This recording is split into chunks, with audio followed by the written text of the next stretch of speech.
Learno World. Let's learn with animation. नमस्कार बच्चों। तो आज जो हम कविता पढ़ने वाले हैं उसका शीर्षक है आत्मपरिचय। इस कविता के लेखक हैं हरिवंश राय बच्चन जी। तो चलिए कविता को शुरू करते हैं।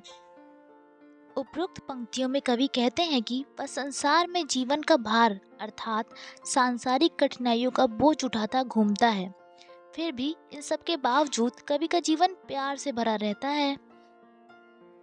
कहने का तात्पर्य यह है कि सभी कठिनाइयों के बावजूद कवि अपने जीवन से प्यार करता है।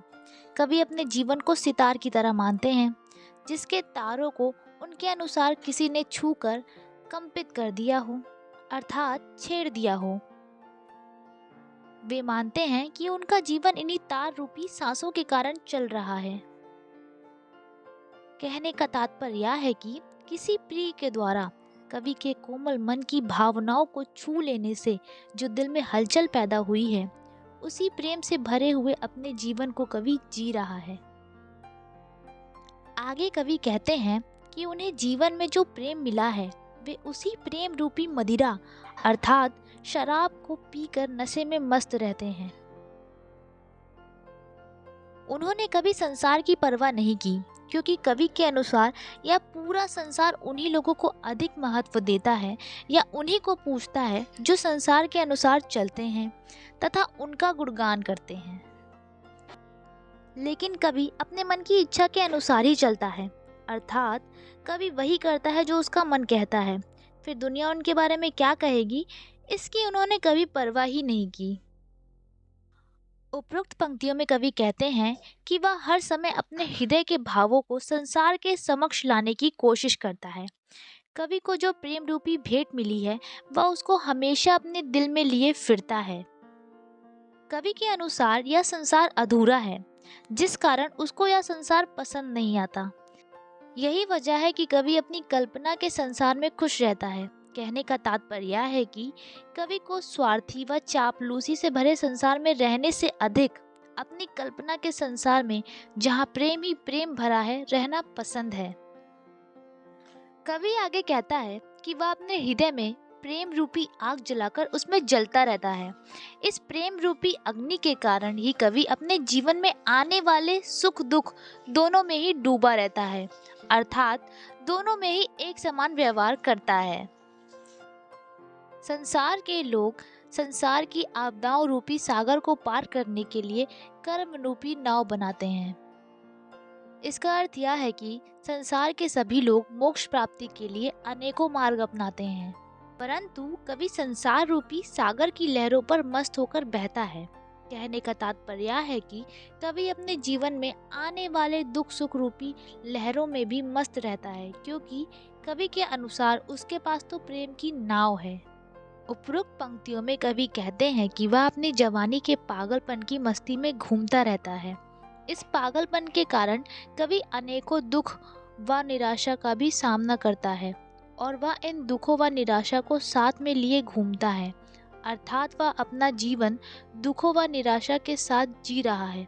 कवि किसी प्रिय को याद करता रहता है, जिसकी याद उसे बाहर से तो हंसा जाती है, परंतु उसका मन रो देता है, अर्थात याद आने पर कवि का मन व्याकुल हो जाता है। कवि आगे कहता है कि संसार में लोगों ने सत्य को जानने की कोशिश की, परंतु कोई भी सत्य को नहीं जान पाया और बिना सत्य जाने ही इस संसार को छोड़कर चले गए।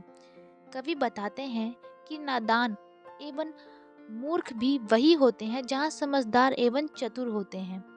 कवि के कहने का तात्पर्य यह है कि हर व्यक्ति अपने स्वार्थ को पूरा करने के लिए वैभव, समृद्धि, भोग विलास की तरफ भाग रहा है। वे इतना भी नहीं समझ पाए कि संसार में कोई भी चीज हमेशा के लिए नहीं रहती है। यह सब जानते समझते हुए भी अगर यह संसार कुछ सीख नहीं पाता है तो फिर इसे मूर्खी कहा जाएगा। कवि कहते हैं कि वह इस बात को जान चुका है। उन्होंने इस दुनिया में रहते हुए जो भी सांसारिक बातें सीखी हैं, अब वह उनको भूलना चाहता है, क्योंकि कवि अपनी मस्ती में रहते हुए अपने मन के अनुसार जीना चाहता है। इन पंक्तियों में कवि कहते हैं कि कवि का और संसार का कोई संबंध नहीं है। कहने का तात्पर्य यह है कि कवि जिस तरह का व्यक्ति है, संसार उससे बिल्कुल अलग है। अर्थात कवि और संसार की कोई समानता ही नहीं है।